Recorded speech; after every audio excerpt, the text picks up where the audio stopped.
Raconter depuis ce matin un petit peu comment ça se passe ces derniers jours. C'est vrai qu'on a eu quelques jours de grosses coliques. C'est-à-dire que Georgia, elle pleurait du matin au soir non-stop parce qu'elle avait mal au ventre. Et on comprenait pas pourquoi c'était arrivé aussi subitement, aussi intensément du jour au lendemain. En sachant que depuis que Georgia est née, elle a pas... c'est pas un bébé qui pleure plus que ça, etc.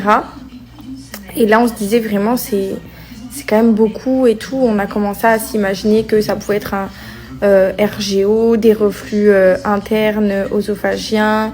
On s'est dit aussi qu'elle pouvait faire une intolérance au lactose. On a imaginé vraiment plein de choses. Et pour vous expliquer un petit peu, dans la prochaine story, je vais vous dire d'où venait le problème. Finalement, c'était rien de si grave. Donc, je vous explique ça tout de suite. Donc, pour tous ceux qui savent, le fait que j'allaite Georgia, en fait, Georgia ne prend pas de tétine. J'ai essayé plusieurs marques de tétine, elle en veut pas. Donc, vu que je sais que le succion, c'est quelque chose qui les soulage et qui leur fait du bien, qui les apaise, etc. Le repas aussi, elle n'était pas du tout réglée puisque elle mangeait tout le temps. Donc, elle pouvait pas manger tous les 2, tous les 3 heures. Elle mangeait en fait dès qu'elle pleurait. Donc pratiquement toute la journée, elle avait au moins, même si c'était juste pour prendre la succion du téton, forcément il y avait du lait. Donc ce qui fait qu'elle régurgitait parce qu'elle avait du trop plein, qu'elle avait mal au ventre. Bref, ça a été vraiment en fait une erreur de ma part. Donc depuis qu'on a compris ça, en fait, j'ai commencé à lui donner le sein tous les 3 heures. Et donc ça fait maintenant 3 jours que je lui donne le sein tous les 3 heures. Au minimum, je lui donne toutes les 2 heures si vraiment elle réclame. Et en fait, elle pleure uniquement un petit peu au moment de la digestion, donc après la tétée.